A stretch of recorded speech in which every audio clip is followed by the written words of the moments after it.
Le docteur Al-Ajami est médecin, docteur en littérature et langue arabe, islamologue, théologien, spécialiste de l'exégèse du Coran.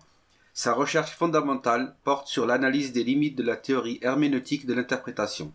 Sa méthodologie strictement intratextuelle, c'est-à-dire intra-coranique, montre que l'explication du Coran par lui-même, tafsir al-Qur'an bil-Qur'an, diffère grandement de la compréhension du Coran selon la grille de lecture de l'islam ou de l'islamologie. Il propose à ceux qui le souhaitent de ne plus lire le Coran avec les yeux de l'islam, mais avec les leurs, car c'est à chacun d'entre nous que le Coran s'adresse. Cette démarche suppose une prise de conscience préalable. Le Coran n'est pas nécessairement le reflet de l'islam, et inversement. En d'autres termes, il convient de faire la différence entre le propos du Coran, texte révélé, et celui de l'islam, religion historique. Ces propos ont très largement contribué à la première partie de cette vidéo.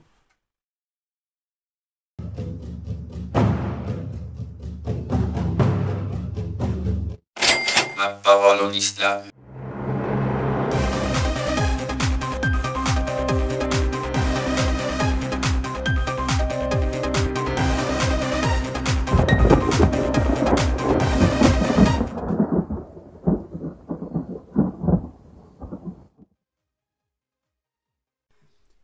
Maintenant, intéressons-nous à ce que dit le Coran. La problématique de riba dans le Coran est référée à 3 passages coraniques. Dans la sourate 30, Rome, les Romains, au verset 39. Dans la sourate 3, Imran, verset 130. Et enfin, dans la deuxième sourate, Al-Baqarah, verset 275 à 280. Quelle est la définition de riba? Alors étymologiquement, le mot riba est dérivé de la racine riba, dont le sens premier est augmenter, accroître, gonfler, grandir. À l'origine, riba signifie donc accroissement, surcroît, mais peut aussi désigner un simple prêt alors en tant que synonyme de ina. Initialement donc, rien qui ne permette de le traduire directement par usure et encore moins par intérêt, voire pire, intérêt usuraire. Nous opterons donc momentanément pour la signification neutre, prêt, assortie d'une notion de surcroît, d'accroissement. La définition coranique de riba est abordée par le Coran à 2 reprises.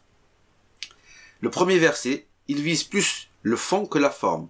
Tout ce que vous aurez consenti à titre de prêt, riba, afin que cela s'accroisse, yarboua, aux dépens des biens des gens, ne s'accroîtra, yarbo, pas auprès de Dieu. Mais ce que vous aurez donné en aumône, désirant la face de Dieu, voilà ceux qui obtiendront le double.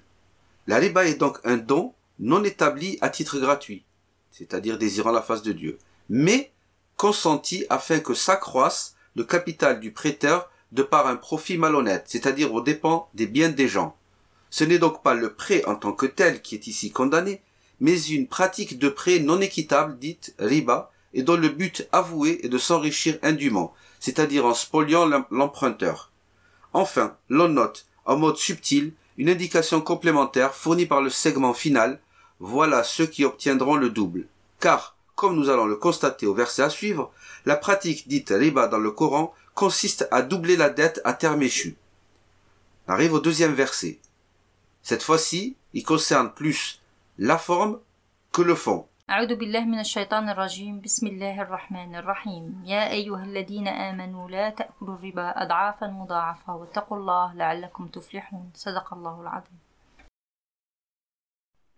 Ô croyants, ne consommez pas du prêt riba par doublement, al-dhahfan, redoublé, mudha'afa, et craignez Allah, puissiez-vous prospérer. يا أيها الذين آمنوا لا تأكلوا الربا أضعافا مضاعفة واتقوا الله لعلكم تفلحون.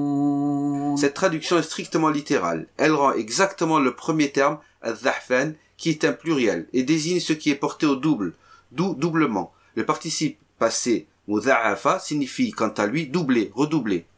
En fonction du verset précédent et des présentes indications, l'on en déduit que le prêt, riba, est selon le Coran une pratique de prêt destinée à ce que s'accroisse, yarboua, le capital du prêteur en exigeant par doublement successif, redoublé, de la somme prêtée des remboursements excessifs. Ce principe de prêt, dit riba, fait effectivement doubler une ou plusieurs fois le capital prêté, mais un tel procédé ne peut qu'être aux dépens des biens des gens, ce que le Coran condamne fermement. Enfin, la notion de doublement redoublé laisse à penser que le doublement est répété dès lors que le premier remboursement du capital emprunté n'a pu être effectué à terme. Cette définition de riba selon le Coran lui-même est confirmée par des sources anciennes rapportées par Tabari et d'autres. En effet, il est parfaitement établi par l'exégèse classique que le riba dont traite le Coran désigne ce que l'on nomme riba al-jahiliya, c'est-à-dire le prêt tel que le pratiquaient les Arabes lors de la période anté-islamique. Il s'agissait précisément de prêter à terme une somme ou une quantité de marchandises et, dans le cas où l'emprunteur ne pouvait rembourser le prêt à l'échéance convenue, alors le prêteur reportait le remboursement à une autre échéance, mais en doublant la somme due. Comme l'analyse littérale des versets précédents l'a montré, le prêt riba visé par le Coran correspond donc strictement au type de prêt dit riba al-jahiliya.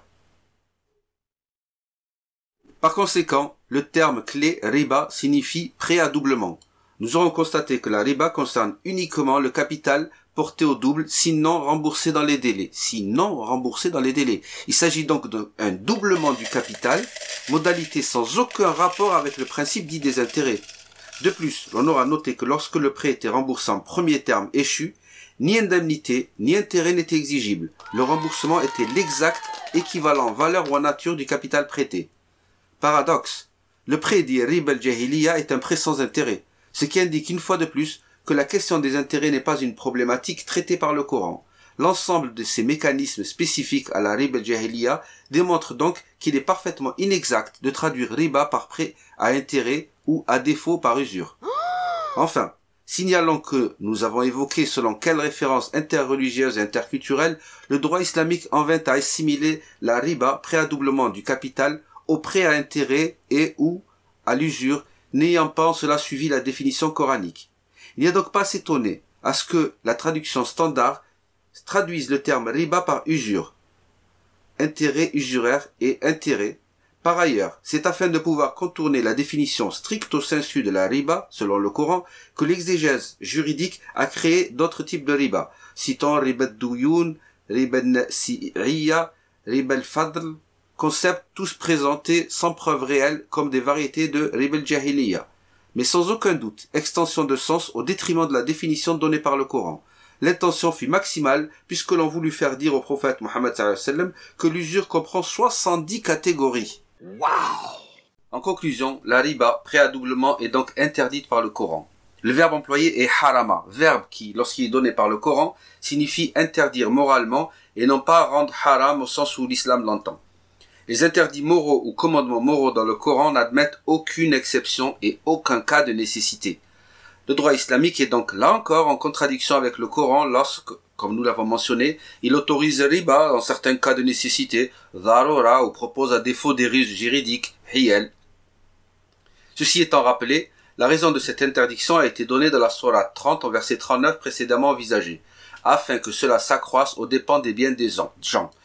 Sachant que faire un prêt de type riba consiste à accroître le capital prêté par doublement redoublé, c'est-à-dire successif, lorsque l'emprunteur connaît des difficultés de remboursement, l'on comprend aisément qu'une pareille pratique ne pouvait que conduire à la ruine de l'emprunteur gêné et procurer des biens injustement acquis au prêteur. Quand on connaît la précarité économique de l'Arabie ancienne et ses mœurs, la situation de l'emprunteur pouvait devenir dramatique, au point que certains se vendaient eux-mêmes comme esclaves aux prêteurs afin de rembourser leurs dettes. La mise en comparaison de l'aumône avec la riba a pour but de mettre en avant l'immoralité du prêt à doublement, riba. La condamnation de riba repose sur des arguments moraux, aux dépens des biens des gens, c'est-à-dire ne pas spolier les biens d'autrui, et non sur une approche financière du sujet.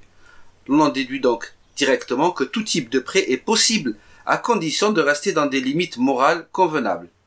En soi, apparaît ici indirectement la notion d'usure, puisque cette dernière est considérée par définition comme le dépassement abusif, immoral des taux d'intérêt usuels. Cependant, nous le répétons, le rapport à l'usure est ici indirect et la notion d'usure ne peut traduire riba.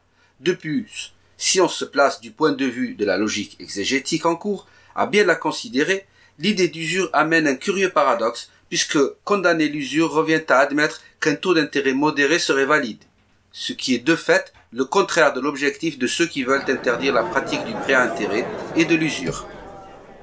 Ce que le Coran a expressément et uniquement interdit est le prêt à doublement, riba, opération dont nous avons montré par plusieurs voies que sa nature transactionnelle et ses conséquences sont sans commun rapport avec ce que l'on nomme les prêts à intérêt. Ainsi, tout l'argumentaire développé par les banques dites islamiques est hors sujet. En effet, ces prêteurs dits halal affirment entre autres que l'argent ne peut produire de l'argent, ou que tout gain nécessite un travail ou un risque d'investissement. Outre que cela est sans lien avec ce que le Coran a interdit, il est à noter que de tels arguments étaient empruntés aux anciens juristes musulmans, qui eux-mêmes les avaient repris aux canonistes chrétiens, lesquels les avaient empruntés à Aristote, qui s'était inspiré des débats de l'administration babylonienne. De même, cette ancienneté juridico-religieuse, quant au débat relatif aux prêts à intérêt, implique qu'il n'est nullement possible de penser que le Coran aurait omis de traiter le cas du prêt à intérêt. Ce raisonnement admettrait que l'on puisse supposer que le Coran oublierait de traiter une partie du sujet, mais qu'il envisagerait que nos doctes juristes passés et actuels soient dans l'obligation de le faire à sa place. Loin de nous une telle hérésie. Bien au contraire, nous considérons seulement et sainement à la matière que lorsque le Coran aborde un sujet, il le fait de manière complète et suffisante. Aussi, selon le droit islamique lui-même, tout ce qui n'est pas interdit est permis. Ou, selon la formulation malékite, le statut par défaut de toute chose est la licéité, le halal. De plus, l'on peut constater qu'après avoir consacré 7 versets à l'interdiction de la riba, le Coran envisage immédiatement le cas des dettes à terme échu, Sourate 2, versets 282 à 283. Or, la seule chose que recommande ce long passage quant à la dette ne concerne pas ses modalités financières, intérêts ou autres procédés, mais seulement sa garantie par la mise par écrit. Donc, étant extensivement intervenu sur la question des prêts et des dettes, le Coran, au final, ne donne que 2 consignes. 1. Interdiction de la pratique des Arabes, le prêt à doublement, riba. 2. Recommandation expresse de mettre par écrit toute dette à terme échu.